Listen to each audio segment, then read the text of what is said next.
한 주간 주요 뉴스를 분석해드리는 뉴스앤 이슈 부산시의회 서지원 의원, 이준호 의원 두 분 함께하십니다. 어서 오시죠. 네, 안녕하십니까. 지난 9일에 해운대 시장에서 불이 났습니다. 6개 점포가 피해를 입었는데 문제는 부산 지역 재래시장의 4분의 1이 대형 화재에 극히 취약하다는 겁니다. 해운대 시장. 한 점포에서 시커먼 연기가 뿜어져 나옵니다. 주변 상인이 소화기로 직접 불을 끄려 시도하지만 역부족입니다. 결국 소방관들이 출동해 20여 분 만에 불길을 잡았습니다. 인명피해는 없었지만 불은 순식간에 주변으로 번져 6개 점포가 피해를 입었습니다. 불이 계속 번져가지고 소방차가 그때 마침 왔어. 그래가지고 진화를 했지. 불이 난 해운대 시장의 소방 안전 등급은 보통 수준인 C등급. 이보다 더 화재에 취약한 전통시장을 수두룩합니다. 소방 설비 기준이 미달되거나 개선이 필요한 D등급 이하 시장은 모두 17곳. 당장 불이 나도 대응조차 어려운 2등급도 9곳에 이릅니다. 불이 나면 즉각 소방서에 알려주는 기본적인 경보장치 역시 전체 전통시장 점포 2만 7천여 개 중 단 18.7%에만 설치되어 있습니다. 선정 안 되면 이거 못 하는 거예요? 그거는 아마 다음 해에 하던가 아니면 개인이 하던가요. 전통시장 화재 발생으로 인한 평균 피해액은 일반 화재의 18배에 달하는 2억 7천여만 원에 이릅니다. 부산 전통시장의 화재가 어제 오늘 일이 아니잖아요. 왜 이렇게 자꾸 반복이 되는 겁니까? 네, 말씀하신 것처럼 최근 5년간의 전통시장 화재는 285건이 일어났습니다. 네. 그 안에서 인명피해가 28건, 재산피해는 무려 820억 원에 달합니다. 잘 아시겠지만 재래시장이라는 것은 도시가 이제 개발 계획 단계에서 그 사전에 만들어진 경우가 많기 때문에 좀 노후화된 시설이 많습니다. 거기에 더해서 인프라들 자체가 전기 사용이 많을 수밖에 없는 구조이다 보니 좀 더 따닥따닥 붙어있는 이런 밀집형 구조의 전통시장에서는 작은 화재가 나도 큰 화재로 바뀔 수밖에 없는 그런 구조적인 문제를 가지고 있습니다. 주로 이제 전기의 원인이 많다 이런 지적이죠. 네, 이제 또 주택 양식과도 밀접한 연관이 있습니다. 우리가 네. 역사적으로 봤을 때 부산의 재래시장은 과거 피난민들이 집결한 곳을 위주로 이렇게 발전을 많이 했거든요. 과거 피난민들께서는 지금처럼 일조권과 조망권이 보장되지 않는 정말 주택이 따다닥 붙어있는 이런 형태로 건축을 했습니다. 그런 곳을 위주로 우리가 전통시장들이 이루어졌기 때문에 사실은 화재에 굉장히 취약할 수밖에 없다. 이렇게 저는 생각합니다. 통계를 하나 보니까 부산의 전통시장이 69군데인데요. 소방시설이 미비됐다고 하는 D등급이 17곳이고요. 아무 대응도 할 수 없는 최하위의 E등급이 9곳이라고 합니다.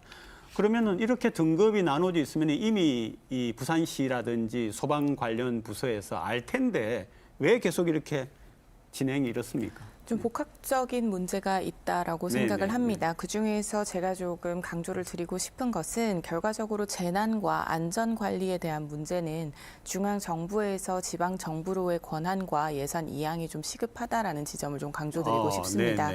현재 화재 위험 점포, 즉 이런 전통 재래시장의 노후전선 정비 사업이 있긴 합니다. 하지만 이 사업은 중소벤처기업부가 관장을 하고 있는 사업입니다. 그러다 보니까 중앙정부의 사업이고 지자체에서는 각 재래시장이 이 중앙정부의 사업에 공모를 해서 그 공모에서 선정이 되어야지만 그 지원 사업을 받을 수 있는 구조입니다. 그러다 보니 그 공모 사업에서 탈락이 되는 경우에는 그 지원 사업을 받을 수도 없고 인프라 개선을 할 수도 없는 상황입니다. 그러니까 정해진 예산 안에서 정해진 사업체 수 안에 들어가야 되는 부분이 있다 보니 지자체로 권한이 이양이 된다면 사실상 부산시가 좀 더 상시적이고 적극적으로 점검을 하고 바로바로 지원을 할 수 있음에도 불구하고 그렇지 않은 것이 현실입니다. 네, 우선 서 의원님 말씀하신 것처럼 중기부에서 한 아주 굵직한 사업들이 있고요.